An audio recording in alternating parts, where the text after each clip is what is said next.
We'd come in on Monday for dinner exhausted, not wanting to do anything. And they go, yeah, you must have had a good weekend because I was mopping all day. And that's data. That's hilarious. Right? And so we knew that they were making that transition into town. Right? They were coming to us, that's great getting information. a pumpkin, coming to town, grabbing some food before they went home.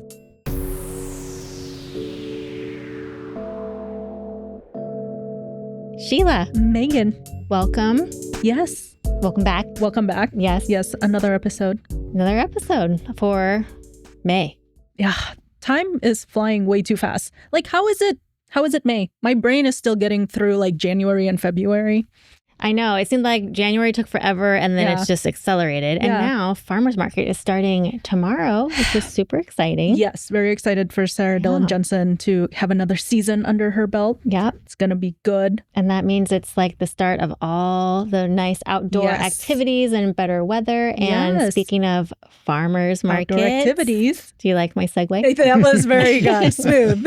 We have a very exciting guest that I'm very happy to have on the couch opposite me today, Keith Stalker. Welcome. One of our resident farmers. Yes. An actual farmer. The day before the farmers market. Thank you for joining us.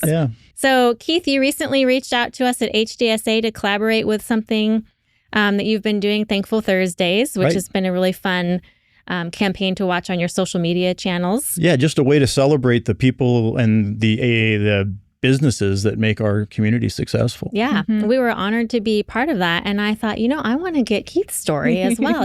So tell us a little bit about your history in Snohomish. I know you have a long history that's gone back quite a ways. Right. And how you came into your place as a farmer here in Snohomish. Well, I didn't come into it directly, that's for sure. The family has been here for 4 generations. Or I should say, I am 4th generation. Okay. Our sons are now on the farm. They're 5th generation farmers. We'll see if my grandchildren become farmers too. But yeah, it was a funny transition because when I turned 18, I couldn't get off the farm fast enough. I was tired of being free labor, and I was able to go to college, and that's what I did, right? Went to WSU, got an engineering degree over there. Met my wife and moved to San Francisco. And so we were in the Bay Area and around the West Coast for about 12 years off the farm. Okay. And it was in 1997 that we had a young family, and we decided that what we were doing in California was a rat race. We wanted to have our children closer to their family, their cousins, their grandparents. And so we decided to leave the corporate 500 world, and we came back to the family farm. Wow. That was a big shift. I bet. A lot of people were pretty shocked by that. Yeah. But we saw an opportunity to do something different. And my parents were ready to slow down and be done. And so we came back to the family farm, and we decided to start building the business that 30 years later you see now and know as Stalker Farms. So what was, when you say come to do something different, what was kind of the model that your parents had been sustaining? And then what were the shifts that you wanted to start implementing? Well, you have to realize, and I'm going to go back a little bit further than my parents, like any business, to stay successful, you've got to be ready to change when times tell you it's time to change. Yeah. When my great-grandparents came up the river, it was like 1896. There wasn't much here, right? They just saying came up the river. Yeah, right. As one does. They settled on a piece of land up above Blackman's Lake, where St. Michael's is now. Okay. And they were there for just a little while before they bought property out in the valley where they could start farming. Gotcha. My great-grandparents started a little dairy farm out there and started doing their thing. My grandparents then married, started a dairy farm also on Springgetty Road. In fact, my grandfather and his 4 brothers all had dairy farms, all within a mile of each other. Wow. And, they would milk their cows by hand, 4 in the morning. They'd go together out into the fields, and they would raise their 4-H crops collectively. The 4 brothers did. And one had this piece of equipment, and someone else had another piece of equipment. And they worked together to feed all their animals. Wow. And then they'd go back at the end of the night, and they'd milk their cows again. Wow. And they did that for a couple decades, right? Yeah. They were doing that for quite a while. One thing leads to another. My grandparents' dairy there on Airport Way, right by the airfield, was operating in the 50s quite successfully. My dad had come back from World War II, and he was going to be a dairyman. He was married to my mother by then. And 1958, the highway was built, and it went right through the dairy farm and bisected the property and took them out of the dairy business overnight. And hence comes a pivot. And they turned into a truck farm, essentially. They started raising crops for the canneries. There was a cannery here in town, Cedar Greens. And it was right where the Olympic 4x4 facility is, or somebody else owns it now, but right there on Pine, right? Oh, okay. And so you would haul your peas and your corn to the cannery and as a truck farm, right? That's what many farmers were doing then. Interesting. And they were selling to the cannery. Until the cannery went out of business because about 1985, I suppose, there was too much traffic. And so if only they knew. They moved out to Eastern Washington, right? And so time to pivot again. And my mom and my dad, they started raising similar crops, but for a different customer. They were raising corn for the grocery stores. And so they started selling direct to the groceries. And they did that right there kind of through the 80s into the 90s, and we're doing quite well at it. By the time I moved back onto the farm in 97, they had about 60 different clients, stores that they were selling to, and they were selling pumpkins and sweet corn to them, and doing quite well at it, being successful. They had started a little roadside stand out there by the airport, and they were doing that. And I came back in 97, and that was kind of the plan, was to kind of keep that going while we started incubating this idea we had about bringing more people onto the farm. And that plan got accelerated in 1998 because that's when QFC bought Fred Meyer. Or I'm sorry, it was Fred Meyer bought QFC. And a week later, it was announced that Kroger Food had bought all of it. Oh, geez. And it was 3 weeks after that, and in the middle of July, that we got a letter from some guy in Denver that says, I'm the buyer of all produce for Kroger Food, and I'm not buying anything from anybody unless it's coming out of Colorado, because that's where I live. Wow. Oh, my gosh. We had 70 acres of sweet corn planted, nowhere to sell it. Oh, my gosh. This is so interesting to hear you talk about, because you hear how there can be shifts in one business or in a dynamic in a small town that ripple effects, like when you're talking about the cannery closing and how that, affected people's business. And now one person's decision that was supporting, an entire business model is just taken away. Moves overnight. And so that was a tough year for the farm. And we kind of had to struggle through that one, but it was the thing that then caused us to say, okay, we're done trying to do that. And again, Janet and I had come back from the Bay Area with kind of an idea that we could do more with this little pumpkin patch that my parents had started. And we had seen some festival communities down in the Bay Area. Half Moon Bay is about an hour south of San Francisco. The place swells to 250,000 people on a weekend. It's a bohemian art village of about 2,000 the rest of the time. Wow, how interesting. And so it just blows up, right? And we saw that happening and said, that we could do something like that. And so, boy, I'll tell you what, it was after this consolidation happened that I looked at my wife and I was like, okay, there's your sign. Yeah. And I told my dad, we're done doing anything for anyone unless it's direct market retail. I'm not going to be caught in this situation ever again. And we stopped, and we started doing the corn maze and the pumpkin patch and the stuff you see now. Now it started out just, in a fledgling business. Yeah. But we had an idea of what we were doing, and we weren't the only ones. Yeah, I was just going to ask, what was that like regionally? Because you mentioned kind of modeling after something in California. We saw it in California, and we came up here without realizing it, but there was already a couple farms up here that were starting to go into that pumpkin patch idea, right? It wasn't much longer after that. We had Craven Farm was out there doing pumpkins, Swan Trail Farm. I don't think they were called that at the time. I think they were calling themselves The Farm back in the late 90s, early 2000s. I remember that. They started doing a corn maze. We were all starting to go into this little fledging business of, now it's considered agro-tourism. We didn't know what to call it back then. No labels. Yeah. Right. It was just like, it was just it was a pumpkin patch. Yeah. And, the corn mazes were kind of something new and exciting. And so we were playing with that idea. And of course, it has just grown.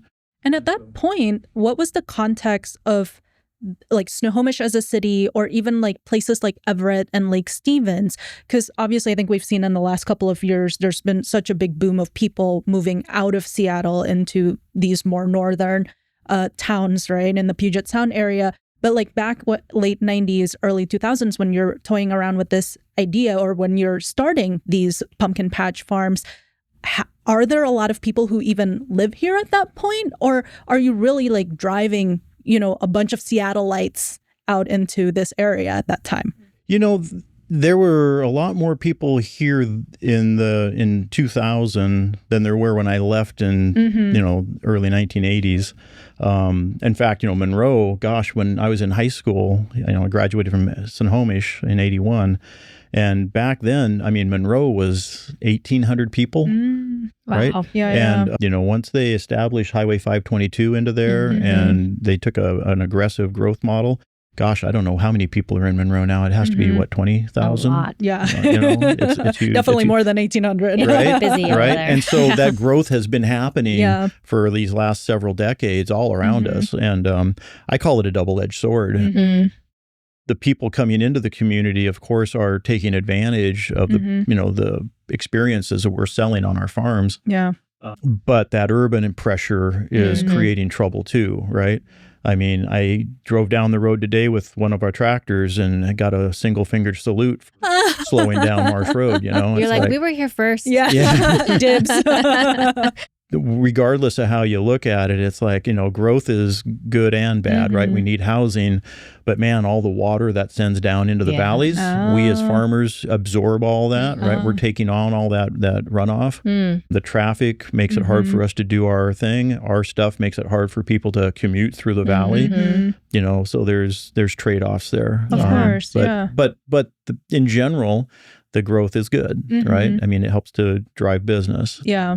And all of us as agritourism operators in the community are doing well. Yeah. And it was very intentional. When we came back in 97, it was just a year or two later that this whole idea started coming together, and it became obvious we were going to have to make a growth model out of the pumpkin patch type of stuff to survive, because we were trying to support a young family. And it wasn't going to happen from selling to the groceries. Right. So I actually approached the handful of the farmers that were doing this kind of thing back then, right? We're talking 2000, 2001, I guess. And that was, ourselves. It was Craven's, Mark and Judy Craven back then. It was Nate's dad and stepmom, Ben and Carol. It was Carlton Farm, Reed and Mary Carlton. And ourselves. I think there was 5 of us. Oh, and Bob Rickey, Bob and Sarah Rickey. And we got together down here at the coffee shop on First Street, and it was like, okay, you guys, Janet and I want to make this grow in an aggressive way for our own success. But I don't want any of you being angry at us and thinking that we're doing something against you. I'd rather like see us all get better, right? And instead of you perceiving that I want a bigger slice of your pie, I just want a bigger pie. Yeah. Sheila always says. I know. Rising tide raises all boats, right? And so we decided then and there to start promoting together, right? Yeah. And I love so that. kind of the idea of why are the car dealerships all on one road? It's like we started over competition. Yeah, so we just started a mantra of come to Snohomish, find a farm. Yeah. And it started with $75 that we each pitched in, and I think that was because that was what we had in our pocket on that day. And we printed some flyers and we started stapling them onto phone poles and going around, and that was like year one of the Snohomish Valley Festival of Pumpkins. The goal was to turn Snohomish into an October destination like Mount Vernon is in April for tulips, right? And we saw that happening up there. So it wasn't a big stretch to figure that out. A couple of years later, I visited a place called Apple Hill down in the just up in the gold country out of Sacramento. And that's an area where there's a bunch of apple farms up there, and they do something similar where they pool their efforts together to draw the public up to their farms in the fall, and they were very successful at it. Well, they were gracious enough to let us borrow their corporate bylaws. Oh. We plagiarized those and turned them into our operating documents, and we created a 501c6. And as a nonprofit, we were allowed to apply for tourism grants. Right. And we used the hotel motel tax grants that the county has. And we were pulling those funds in. Using that as seed money, we were sponsoring a trebuchet competition for many years. Whoa. And so for one weekend in, I think we were doing this in September, I guess, we were having a medieval fair weekend with trebuchets. Bring it back. And people were coming out and throwing pumpkins, I don't know, 1,000 feet. Where was this at?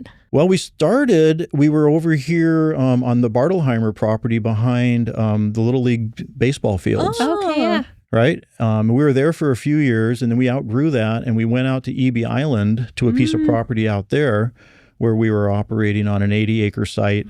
And by the time we had reached the next point of pivot, we were, I think we were doing about $80,000 a year that we were generating with the tourism grant as seed money, the revenue from this from the competition, and that was our marketing budget. Well, that's a pretty substantial marketing budget. Yeah. And we used that then to grow our event and advertise regionally and start bringing people to Snohomish to find a farm. Yeah. I love this. Boy, we did that here until COVID, basically, at which point between COVID compromising all of our lives. Everybody's, And the fact that we had basically ran out of time to do that. We went and shut the festival down.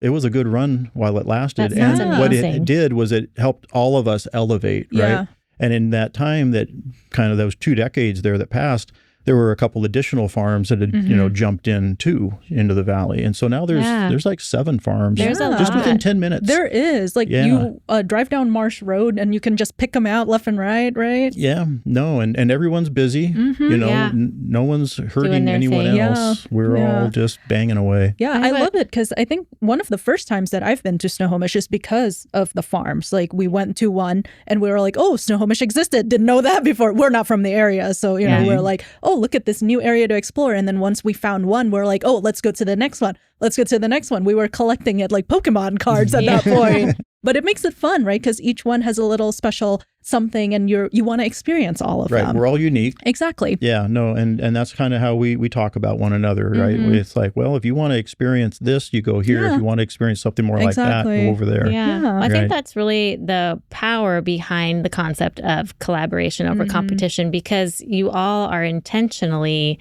providing a more well-rounded experience for everybody, a more diverse experience, and you're not eating into each other's profit margins because you're doing that with intention, and it allows people. And we couldn't possibly host the tens of thousands of people that want to come out and experience a farm experience. I kind of was wondering if you have any anecdotal data, or if you remember hearing anything, because I can only imagine that while this is happening, that you are intentionally bringing more people into the area together. Like you say, come to Snohomish, find a farm, but also doing these events that we're bringing people in close proximity to downtown without being able to go back and look at actual visitor data, because I don't think that we would be able to get that for, 20 plus years ago. Right. Do you remember, or do you have any insight as to how that was affecting downtown as far as tourism increases and people just discovering, like what you said, Snohomish exists? I didn't know that, but you found it because of the farms. I don't know that I have any great anecdotal information about, like numerical, but I do know that from early on, the restaurants were the first ones to tell us the impact that was having on them. Yeah. And they would know if the farms had been busy because they'd look at how dirty their floors were. Right? And they were telling us that I know the pumpkin farms were busy. So I know funny. we'd come in on Monday for dinner exhausted, not wanting to do anything. And they go, you must have had a good weekend because I was mopping all day today. And that's so data. That's hilarious. Right? And so we knew that they were making that transition into town. Right? They were coming to us. That's great getting information. a pumpkin, coming to town, grabbing some food before they went home. I think, it would be safe to say that your efforts to bring people into the region collectively, going to multiple farms, actually had a probably pretty significant economic impact on the entire area, not just the farms. I'm going to guess that, and it used to be September, October, right? And now I think you're going to see that extend into other parts of the year, right? Yeah. A lot of the farms are active in weddings. A lot of the farms are active with other seasons of farming operations, right? We actually here, I guess it's been 20 years ago now, but we purchased Mountain View Blueberry Farm, my wife and I did. And we started adding that to our, inventory of things we did. And so, that draws a lot of people to town. Bailey's U-Pick Farm over here on Springate Road, they have large crowds on the weekends. I think you're going to see those sorts of operations as we extend our seasons. It's going to extend the tourism that comes to the community as people discover them, right? Well, and you do like a flower festival now too, don't you? We do. We do a sunflower festival at the Blueberry Farm in August. Yeah. And then we pivot and we put that over on the pumpkin farm in September.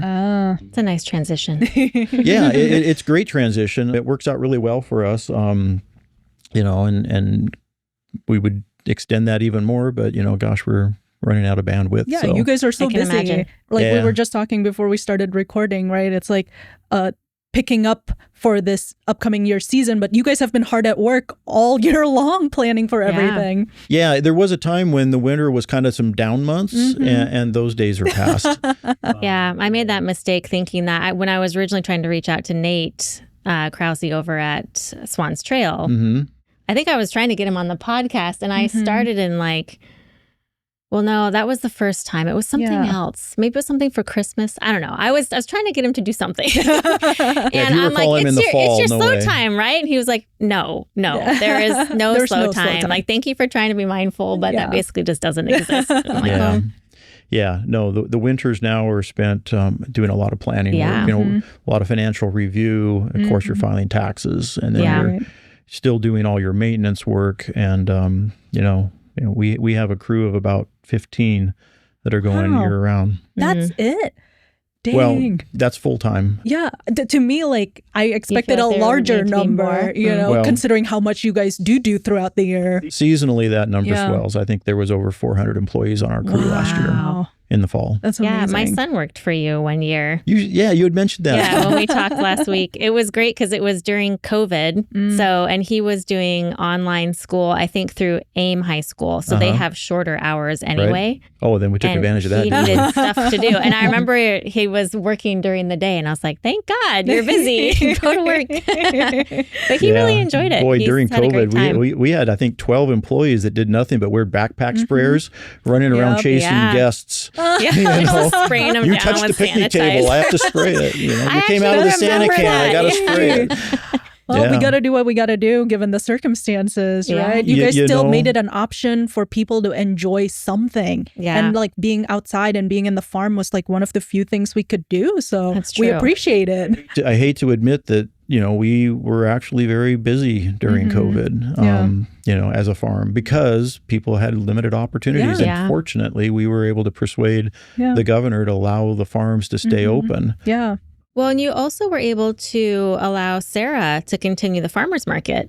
Yeah. So COVID, there you go. There was another something that happened, right? The farmers market, because of the spacing requirements, they were told that they could only have every other booth in. And at some point they lose critical mass and they just, it was like, it wasn't practical. They weren't going to be able to open at all. And, when Sarah was sharing that with us, I turned to Janet and I was like, okay, we can do something about this, and we invited the farmers market for that summer to come out to the farm, out to where the Red Barn is. And we let them take over our parking lot. And so, for $1 a month, good deal. and an insurance policy, they were able to come out and set up on the parking lot and maintain the social distancing that they were required to have, but have all 100 vendors there, or whoever, whatever it was. Yeah. And because there was ample parking, they had a very successful farmers market season. In fact, I just had Sarah on my Thankful Thursday for tomorrow. Yeah, right? Appropriate. But I think that also goes to show that when we talk about collaboration, it's not even just you with the other farms that are doing similar things with the pumpkin patches, right? Your collaboration really extends to the restaurants, to the other farmers or the other vendors who are at these farmers markets, and even to people's children, because yes, those are very valuable experiences that these kids need to have, and having something close by. I grew up in Iowa, and growing up in the summers, yes, all the kids, they're out in the corn farms, like shucking corn, right? That's what we do. But that's part of, I luckily did not. I'm sure Keith could get you an opportunity if you want to learn. We're going to host something this year called Farm CrossFit. Yeah. And August 15th, I think, is the day we're going to do it. And so we're taking a High Rocks kind of CrossFit, high intensity interval training sort of a program. And we're going to turn it into a farmer fit. That's funny. Enterprise, right? So instead of barbells, it's going to be bales of hay. And instead of carrying dumbbells, we're going to be carrying buckets of grain. And, we're going to make a day of that. Wow. That sounds fun. Will that just be a one-day event? It'll be a one-day event. Yeah. That's You'll really be seeing something on the feed here pretty soon for that. That's amazing. Awesome. I have a lot of friends that I can recommend that to, but I will not partake. I don't think I can pick up one bale of hay. So I don't think I'm the right target audience, but I will watch and cheer other people on. That's so funny. Yeah. What other events and ideas do you have percolating? Well, this year we're doing a few new things. We're going to be hosting the car show for Klahaya Days. Wow. Yeah. The people that have hosted that in the past down here on First Street have determined that it's kind of impractical to take over First Street for a day like that. And so they were looking for a place to relocate that to. We're going to bring that out to the farm during Klahaya Days. Okay. So on Sunday, whatever that is, July 19th or 18th or 19th, we'll have the car show going on. Have you hosted a car show before? We have not. This is going to be new territory. Pivot. Yeah. But, we're collaborating with people that do know how to do a car show. Yeah. And we've got a very talented young woman that works for us as an event coordinator. So she's going to pull that all together. Wow. We're looking forward to that. We are actually going to be doing line dancing all summer on the farm. So I think we have 7 dates that we're doing line dancing. My husband just said he wanted to try line There you go. dancing. So come on down and scoot your boots with us. Yeah. We're actually going to, on 3 of those dates, a date each in June, July, and August, we're going to precede line dancing with speed dating. Oh, that's such a great idea. So we're going to kind of couple those 2 things together. And so you can come down and meet somebody. And then, if you liked who you met, you'll hang out with them on the dance floor. I love that so much. Perfect target audience for you. Need this. Right? I'm so grateful to be married. And I feel so bad for people that need to try to meet one another. Yeah. But I love this idea, though, because everyone is so sick and tired of being online. That's what I hear. What I mean. From I would think so. Friends, right? They're like, it's just too many interactions that you have to go through. It's like finding a needle in a haystack, right? And well, speed dating isn't much it's different, right? You're still swiping left. Yeah, but you're doing it in front of your face and not behind the screen. I think that's still better. Well, and I love the opportunity to stay and then keep engaging. Right. No, if you're, if there was somebody there, we're interested in knowing better, then it's an instant opportunity to continue the engagement. That's brilliant. Yeah. And because June is Gay Pride Month, we're going to be hosting an LGBTQT speed dating event in June. Is Snohomish, Snohomish Pride was our event originally, but now there's a new organization that has taken this over called Out in Snohomish. Have you had a chance to chat with them at all and collaborate about that? Kaylee is working with them. Yeah, reaching out and trying I'm sure they would be super excited to feature that. They have one thing that I love about that is like within HDSA, sorry, tangent now, but within HDSA, we had to keep it kind of scoped as just an event because we have so many other things in our work plans that it was hard to like let it grow outside of the thing that we could do in June. But the group that had started was so excited about opportunity to kind of scale that I was like, if you guys want to, let's help to we can be your incubator. And this year they chose to do it now. So they launched their new 501c3 and they had started doing all of these additional events, but I know they're already getting tired of facilitating event. Right. So anytime there's another community group or organization or business that's doing something else, they can just incorporate it as like, look at these other things happening. Yeah. But it also makes them feel more supported that there's other people embracing the idea that there's value in bringing those sorts of events to that community group. And so that's awesome to hear that you guys are doing that. That's amazing. We want to engage everywhere we can. Yeah. Right. That sounds fun too. Yeah. And it will be fun. Yeah. So cannot wait to see how everything turns out. Yeah, so many great ideas. Yeah. And then I want to hear what your plans are for the fall, because it seems like every year there's always something new popping up from every single farm. Yep. So, boy, I don't know that this is the year that there will be anything new. You say that now. I say that now. We are probably going to do a reset this year. This is probably the season that we're going to take all the bits and pieces where we have implemented a lot of new things over the last several years. Frankly, the surge that we got out of the COVID season and just the last 4 or 5 years have been a lot of rapid growth. And we need to elevate the things we're doing already. Okay. We have kind of a good, better, best philosophy where it's like, all right, we're going to put something in place and it's going to be adequate, good. But then we want to turn the crank and make it better. Yep. Turn that crank, make it best, right? And so it's time to elevate a few of the things we're doing well, but could be doing better. Okay. Wow. And that's the challenging thing, right? You got to just kind of keep focusing and pushing yourself to look at that. Yeah. Well, and it's valuable to do that. Otherwise, I think you're spinning your wheels sometimes or exerting energy that doesn't have enough of an ROI that you keep doing it. You're not pivoting if you don't know what's working or what's not, right? Well, and, let's face it, it's hard. Being in business is tough. Yeah. I mean, we're seeing a lot of growth, but it comes with a lot of cost, right? Payroll is difficult in this state. Yeah. Well, did you say 400 people that were employed last season? Yeah, no, it's a ton. Just to manage that payroll alone, like literally just manage just the it. Accounting part. That is enough. Yeah, our bookkeeper goes crazy there, but we have a team of managers that that lead those teams well. Yeah. And they're very efficient about it, but it's still it's a big task. And because you guys do like the haunted house thing, and you have to have don't you bring in actors and all sorts of crazy stuff? That's a whole other thing to manage. My acting crew is a couple of people that are working full time or year round, and a team of 8 that is on the payroll all the time, but not working full time. They're part-time zombie full-time employees. Yeah, and it's for them this is their passion, right? And the haunt was one of those businesses that I didn't anticipate being so successful, right? It's didn't know it was going to go the direction it did, but yeah, crazy popular. Takes about 100 actors to staff that. Not all at once, but because you're there multiple nights, and what they do is you get tired. Physically draining. Have you ever gone through it yourself? I tend to avoid it. Yeah. Partly because as much as I'd like to say I'm a haunt person, I'm not a haunt person like my team is haunt.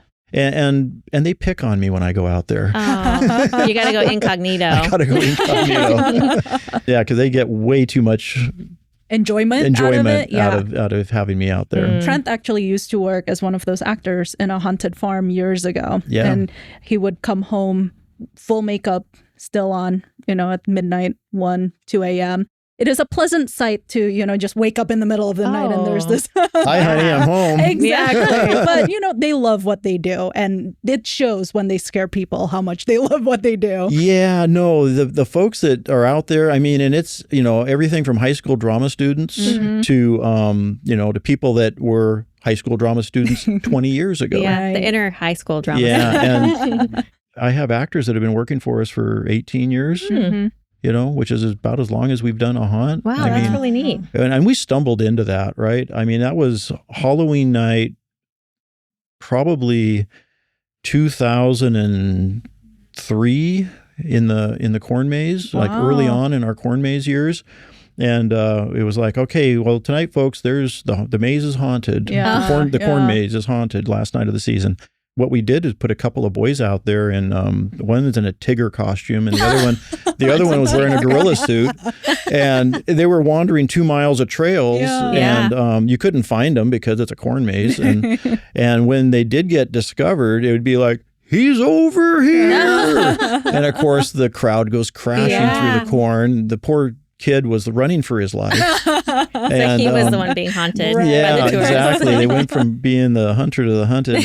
And it was like light bulb went off and hey, this is something. And then I discovered, the haunted house industry and realized it's a multi-billion-dollar it is. industry, especially on the East Coast. And then, one thing led to another. Yeah. Well, applying it to a farm is so fun. Yeah. It takes advantage of that outdoor environment that's kind of creepy already, right? Yeah. You're walking through a cornfield, and if you've watched a couple horror movies, then you're instantly on edge. Yeah. I have an overactive imagination, so I can't do stuff like that. But even just being in a corn maze in the daytime is scary to me because I'm like, I don't like the idea of being out of control, being lost. It is claustrophobic too sometimes, just not knowing where's what. I mean, I still do it because the kids enjoy it and it's fun, but I cannot imagine doing it at night or B, knowing that there was going to be scary people. I would probably just paralyze and go into a fetal position and someone would have to carry me out. So can I tell you a story? And you might have to edit this one out. I'm not sure. But I was out at the farm one evening. This was probably 10 years ago, and for the haunt, right? And there's a group of women coming out of the haunted trails, and probably in their, I'd say about 40. Probably had a couple glasses of wine before they came because they were laughing and giggling and having a great time. But they were on their way out. And like I do, I stopped and said, hey, looks like you guys are having fun. How'd you do? Did we do our job? Did you do your job? I wet myself 4 times. She got and her I'm money's thinking to worth. myself, oh my, okay. Because what she didn't know is she wasn't out of the scare zone yet. And behind her, I see an actor coming. Oh, no. Pops a scare on her. She goes, Number 5 times. Oh, and no. so, Poor it's lady. like I never saw it coming. Yeah. Yeah. And today it's obviously effective. We're hosting tens of thousands of people out incredible. there for that. It's crazy. Yeah. That's awesome. And now going through the corn maze is not intimidating at all because, when we do the corn maze today, we put wayfinder signs out there and make it possible to find your way through. And we're very fortunate because, we oftentimes are able to get a sponsor for the corn maze. Oh, that's cool. And it's probably one of the things that we do that's unique among the farms because we do solicit those corporate sponsors to feature them in the field. And we do it because we are fundraising. We take the sponsorship money that we collect and we use it literally as seed money this time of year. And then in November, we take that along with any donations that we've received from our guests all fall, and we turn that over to the Ronald McDonald House Charities of Western Washington and Alaska. And we've been doing that for, I don't know, about 10 years or something now. We've raised over $80,000. Actually, with this year, we'll have raised over $90,000 for the house. That's really neat. That's amazing. And so this year, for the 3rd time now, they also did it for a couple of years back in the mid-teens. But the restaurant owners of Western Washington McDonald's stores are going to sponsor the maze for the house. Yeah. So we'll be doing a Ronald McDonald House corn maze this year and raising money with the help of the McDonald restaurant owners. Yeah, what a great way to align something, fun for people to do that also that, it motivates them more to put it towards a good cause. That's great. And it's a fantastic cause, right? Yeah. Janet used to cook for the house. I've done that too, where you cook the breakfast for them. Yeah, up until COVID, and then another thing that got shot aside. Yeah, my mother-in-law used to always bake cookies. She lives right by one because she lives right by Children's Hospital. Right. So there's one there for the Children's Hospital, and she would go like every week and make cookies. It's amazing seeing them. No, another fantastic group. I should do a Thankful Thursday on them. There you go. Yeah, there you go. Especially when it gets closer to the maze, you can promote who better to be thankful for than that kind of an organization, right? Yeah, that's really cool. Man, just brainstorming more ideas as we talk here. No, there we go. Yeah. Stuff just gets triggered. So. Yeah. But speaking of ideas, then what are some of your kind of maybe future facing, hopes or things that you would love to see, not just for your farm, but this entire community in the future? Well, for our farm in particular, I am looking forward to retiring. You don't want to work forever? Try to anyhow, not fully, not completely, but we're working on a transition plan right now. We're trying to get our two adult sons aligned to be able to figure out how to take over what my wife and I do and everything else that has to be done. And so, boy, success for me in the next 5 years looks like being able to back out, not quit, but back out a little bit and hand over. And we're working toward that end. What that's going to mean for them is they're going to have to figure out what else they have to do. They're going to have to find their pivot. Yeah, what their ideas are. And I don't know what that is. Because they're going to have to kind of dig down and decide what they are more passionate about, and then find the thing that that lights them up and has them wanting to continue to do this.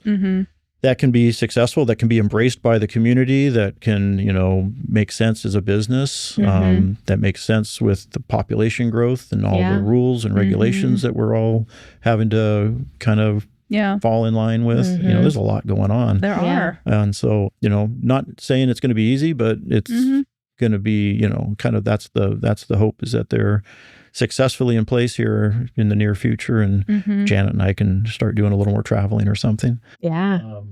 And then as far as as an industry, I think what you're going to see is kind of an expansion of what we do. Maybe, not only just within the operations that exist now, but I think you're going to start seeing more small operations start taking on more of a direct marketing tactic, and maybe not necessarily agritourism, but I believe for agriculture to stay competitive in this environment, one's going to have to move away from kind of the traditional corporate structures. Right? You're not going to be able to survive on a small acreage operation and sell to a broker that sells to a distributor that sells to the retailer. The price. Right? There's too many handoffs there. You're going to have to get your hands closer to the customer, like the farmers markets, right? The farmer market's a fantastic, gateway into the industry, and mainly because it doesn't have a lot of overheads, and you're getting every nickel, back, right? You're not losing anything there in the transition and the handoffs. I oftentimes say we're too small to be big and too big to be small. And so what you see us doing is something that kind of adapts to the reality of our, what we're trying to carry in terms of overheads and, operational load.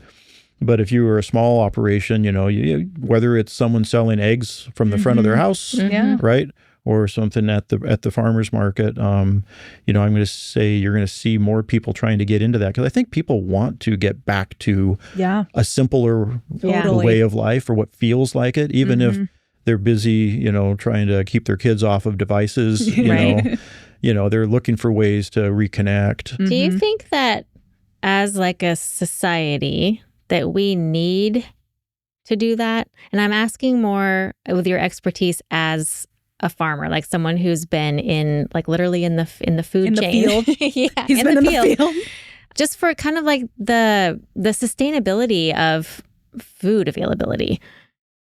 So we as a society should be concerned that we are losing contact with our source of food. And we need farmers close to us to have food stability and food security. I do worry a little bit about how many miles our food has to travel. Yeah. I think it's cool that we can eat raspberries fresh in the from at the grocery store in January, but those came from South America. And if you were to sever your ties with South America, then you wouldn't have your fresh raspberries in January. And more so than that, right? The food market is becoming global, I guess is what I'm saying. And so we ought to want our food to be locally sourced. Yeah. And a lot of farming now is going to monocrops, right? If you're in the Midwest, right, you're growing corn and soybeans. Boom. That's it. If you're in Eastern Washington, you're growing wheat, or you're one of the orchards, but you're doing a thing, and you're doing it on such a large scale to gain efficiencies that you're not doing anything else. And so there's not a lot of diversity there. And there's not very many people doing it. Right? Farmers make up now less than 2% of the population. I think it might even be closer to 1%. That's like nationally? Yeah, nationally. Wow. That is there's so only low. one farmer out of every 100 people.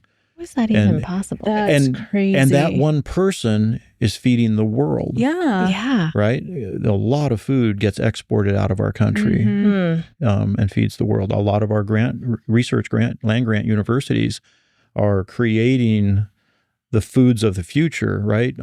Drought-tolerant rice or wheat that is now being grown in India and feeding that country. That came out of WSU. Oh, that's cool. Yeah, it is cool. Yeah. But without those land grant universities and that research happening, how are we going to feed billions of people on this planet in the future? Yeah. Especially as that land goes away, right? Right. Yeah, that's what I was thinking. Like, I think we lost 15,000 farms last year in the United States. Wow. And millions of acres of farmland to urban growth. Yeah.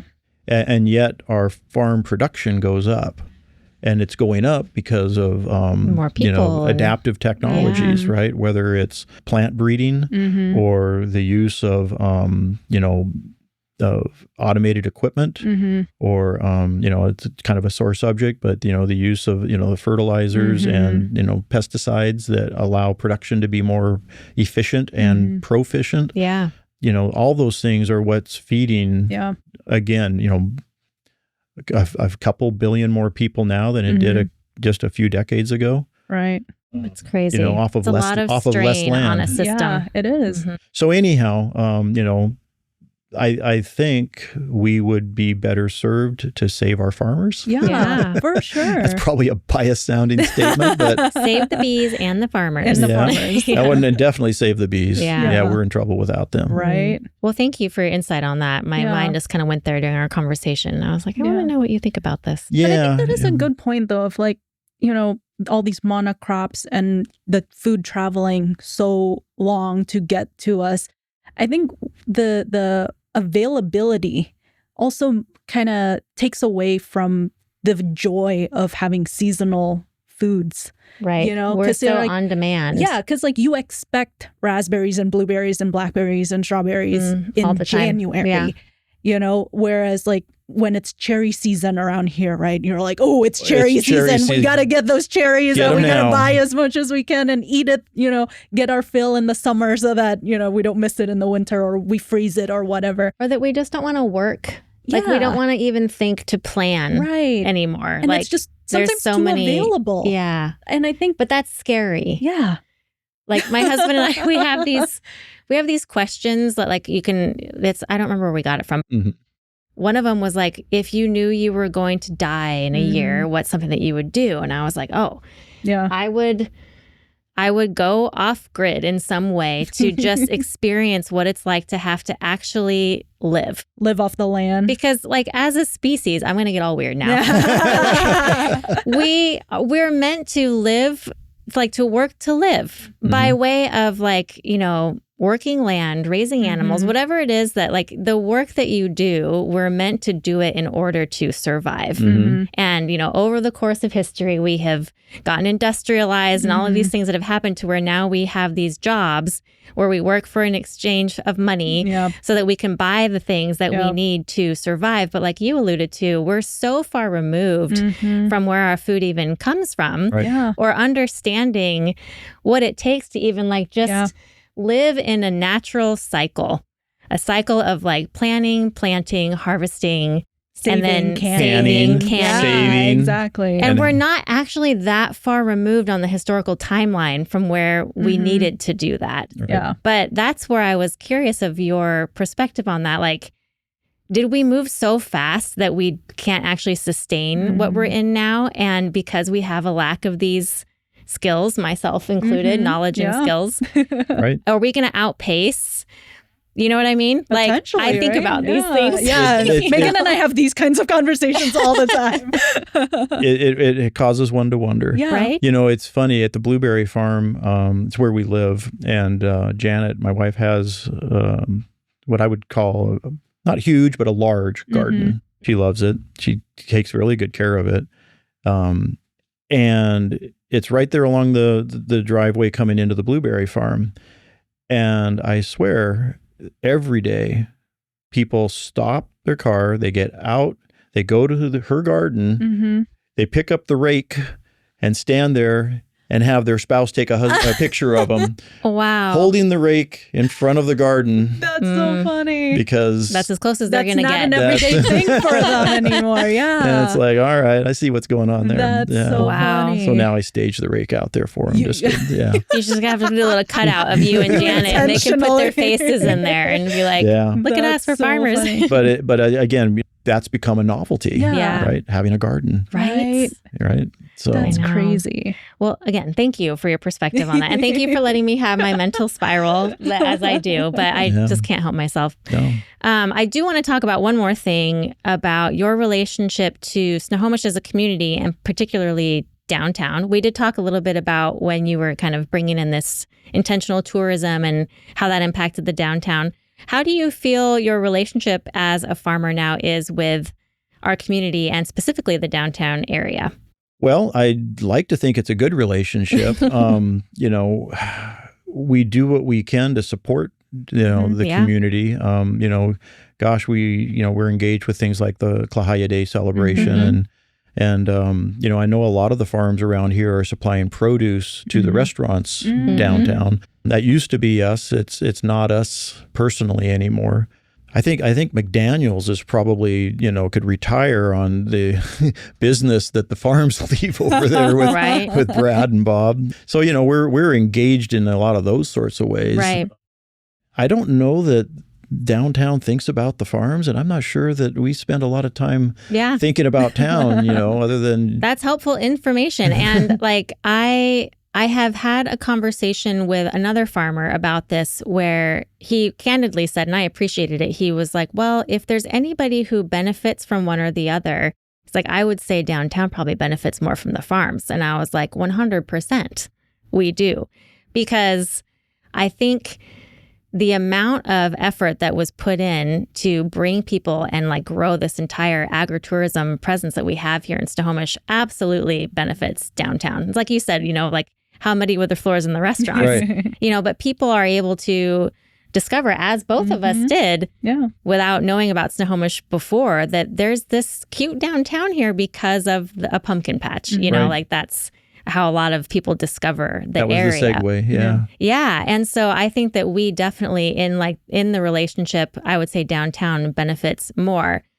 On the flip side, when I think about how can we sort of capitalize on that, we do have hundreds of thousands of people coming into the area seasonally, and it's expanding more and more that the farms start offering more and more things, like you were saying, sunflowers and blueberries and all of those things. Right.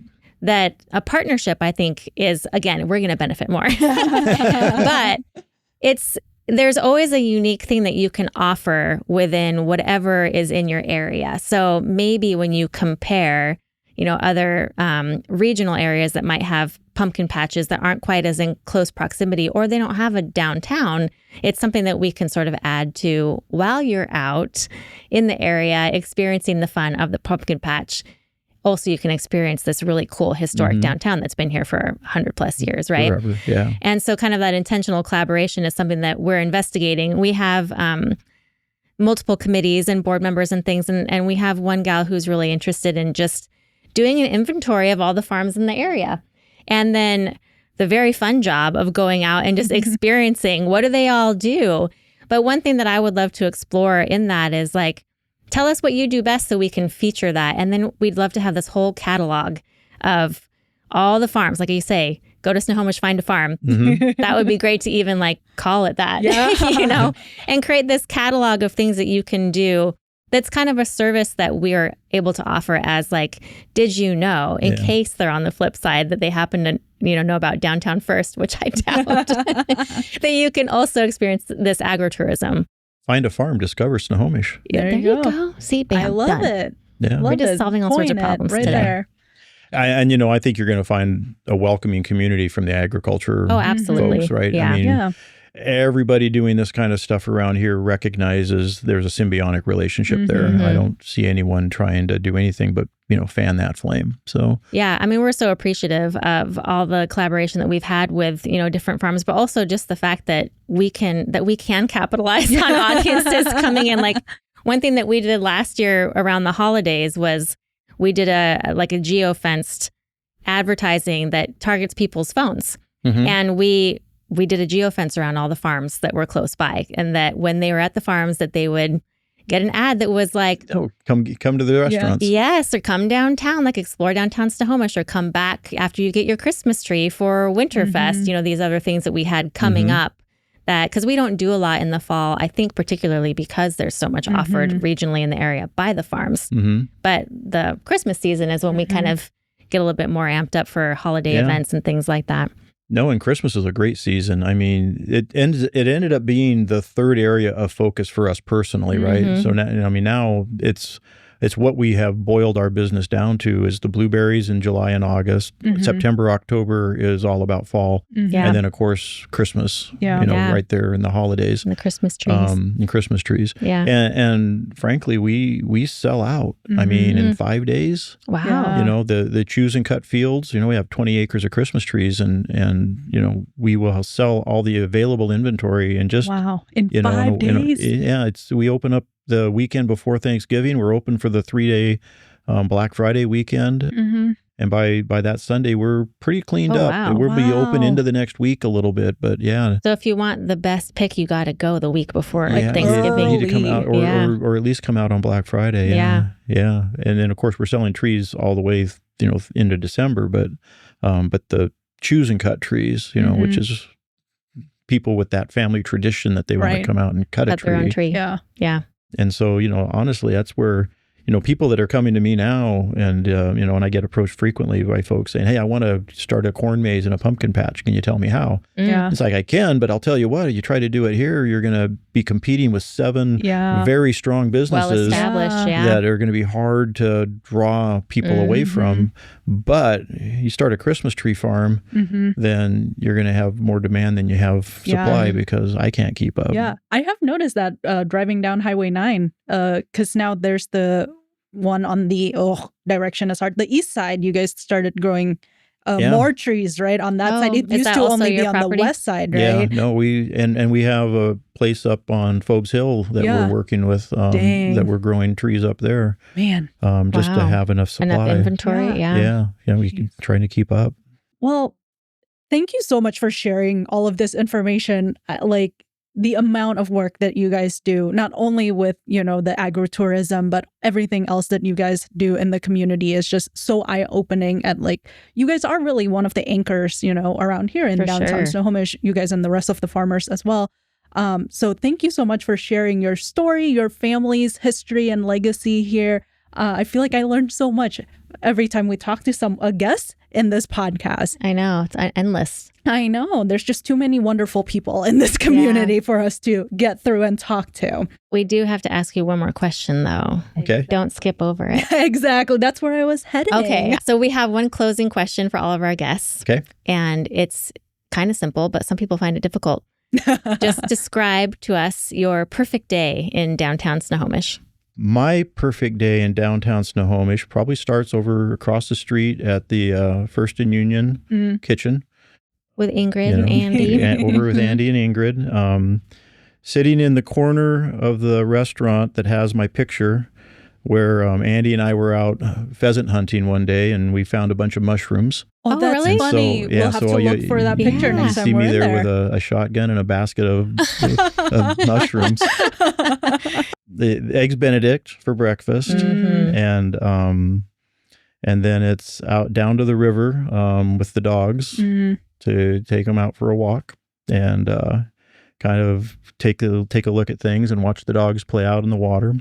And then it's probably, I'm a little bit weird in that I enjoy work. So, I get it. I don't get to spend a lot of time driving tractors anymore. And which is what I did for a long, long time. And now for some time I haven't been able to make time for that. Other people do that now. And so I'll get back on a tractor and maybe spend the evening back at the house. So, Janet's a wonderful cook. And so, the best meals we ever eat are the ones that she's prepared. Aww. And she's probably bringing in from her garden. Exactly. A lot of times it is. Yeah. So, that's a perfect day. It sounds pretty lovely. Sounds amazing. Yeah. Although the thing I enjoy the most is our guests when they come onto the farm, and in the fall in particular, because that's where we see the happiest people. Yeah. And they're just having a ball. They're taking pictures. They're making memories. They're, you can tell that they're cementing something within their family traditions that they're going to, reflect back on for generations. And it's, in fact, I have people that send pictures to me now. We have one sign in particular on the farm that is a picture of a pumpkin. He's standing there about 6 feet high with his hand like this, and it says, "How tall this fall?" Yeah. And we put the year on that sign every year. It's so cute. And so every year people will take their picture in front of that sign to, kind of document their day. Yeah. Well, I have one family in particular that has sent me a collage of the last 16 years. Wow. In front of that. And it started out with, mom, daughter expecting. And then a baby and children, and and they're growing up. Their whole family just evolving right in front of you. Right in front of the sign, so cool. right? And it's so cool. And so, my best days are the ones that I enjoy seeing people on the farm engaging with people, kind of engaging with the the experience we've created. And you're really good at that. I remember meeting you when Peter, my son, worked there. And I think I had come on a weekday afternoon, so it was like not crazy busy, and we came right at like the golden hour, and my son showed our youngest kind of just around the farm and what he had been doing. And you were right there by the barn, just like, "Hey, Peter, how's it going?" And he introduced us, and you just encouraged us to have a great time. And then, of course, Amy, my baby, she had a little photo shoot, a golden hour, because you have to at the pumpkin patch. Course, But it was gorgeous, and it was so nice. And I could you can feel the welcoming environment, and all of your employees are like that as well. Like, it's definitely part of the culture there. And I think that's really important. We try to encourage our employees that, they are what makes an experience a positive one, right? When we hire, we walk people through an exercise where it's like we want them to reflect on a negative customer experience that they've had and what made it negative, right? And so, they'll talk about service at a restaurant or, some this or that, and then, and then we tell them, now think about an amazing experience you had somewhere and, what made it amazing. And they'll reflect on that and then share that. And in both cases, it usually comes down, 9 times out of 10, it comes down to the person that was helping them. Yeah. That either was caring and anticipating their needs and considerate and friendly versus being rude or condescending or just, not caring or ignoring them altogether, right? And the point being is that, well, which person are you going to be as an employee? Yeah. Right. Are you going to be the person that made a positive experience or a negative experience now that you realize that is the deciding factor? Right. You make that decision yourself. And that's why I think most of our employees, they want to embrace that positive thing. We remind them of that. Yeah. So I love that. Well, this was a lovely experience. So thank you for bringing that attitude even here into our podcast today, and for giving us your time and sharing your stories, and just for everything that you do for the community. And it's a pleasure. We love being here. We love being part of the community. It's treated us well, and we do our part. Well, we appreciate you and thanks for giving us your time, and we'll see you on the farm. Okay. Thanks for having me. Thanks, That's Keith. Great. Snohomish Storytellers, brought to you by the Historic Downtown Snohomish Association, produced by Red Trucks.